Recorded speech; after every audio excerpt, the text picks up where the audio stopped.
Bom, agora a gente tem a análise de gráficos, né? Como que funciona a análise de gráfico? A análise de gráfico é quando a gente já tem o gráfico pronto e a gente quer tirar todas essas informações sobre pontos críticos, pontos de máximo, de mínimo, concavidade, crescimento, decrescimento, tudo já a partir de um gráfico, né? A gente tinha feito o contrário, né? A gente descobria todas essas informações através da função e dava o gráfico. Agora a gente tem o gráfico e a gente quer encontrar, né, ler todas essas informações, tá? Então a gente segue também aí 7 etapas, tá? A primeira etapa é a construção do gráfico usando um software, tá? Então a ideia é verificar, a gente construir, né, usando um software de construção para obter o gráfico de forma pronta e aí tentar ler esse gráfico, tá? Então a ideia é verificar se a janela, né, e a escala utilizadas estão adequadas para a gente ter uma boa visualização desse gráfico dentro desse software, beleza? Segunda etapa é encontrar o domínio da função, observando os valores de x onde a gente tem gráfico, tá? É só observar essa variação no eixo x.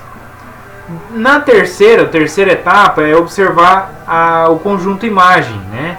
O conjunto imagem a gente consegue ler um gráfico observando a variação no eixo y, né?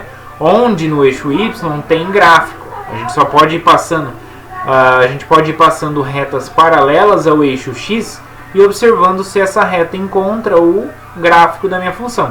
Se encontrar o gráfico da minha função, significa que aquele valor de y está na imagem. Se não encontrar, significa que não está na imagem.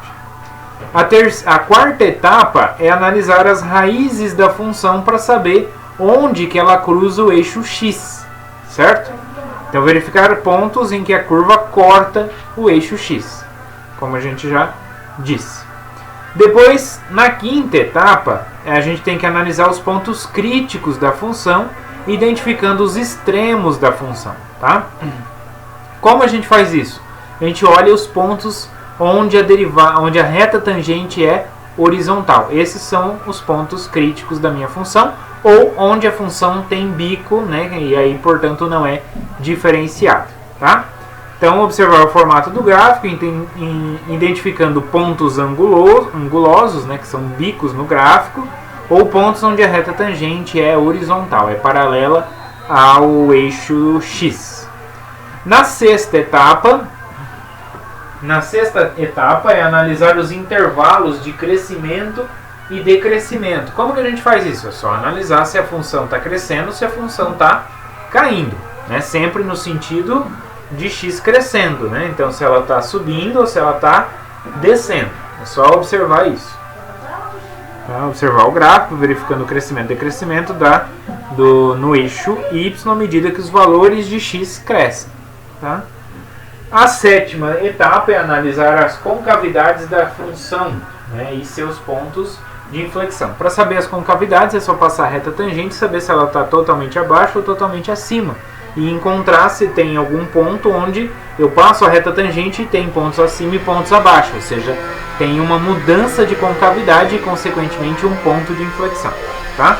Então, observar o formato do gráfico, concavidade para baixo, concavidade para cima, troca de concavidades, tá? Esse tipo de análise que a gente precisa fazer. E aí no livro, né, no cálculo A, a gente tem uma oitava etapa, que é a análise das assíntotas, né? Que é verificar só a tendência da curva, né? Por exemplo, que nem a gente tem da ln, né? Que a ln, quando o x tende a zero pela esquerda, ela tende a menos infinito, vai beirando ali o eixo y, né? Então esse é um tipo de assíntota, mas essa parte a gente não viu sobre assíntota, né? Mas só para vocês terem uma ideia de como funciona, tá? Então, seguindo essas 7 etapas, a gente consegue ler todas as informações a respeito das funções, uma vez tendo o gráfico delas.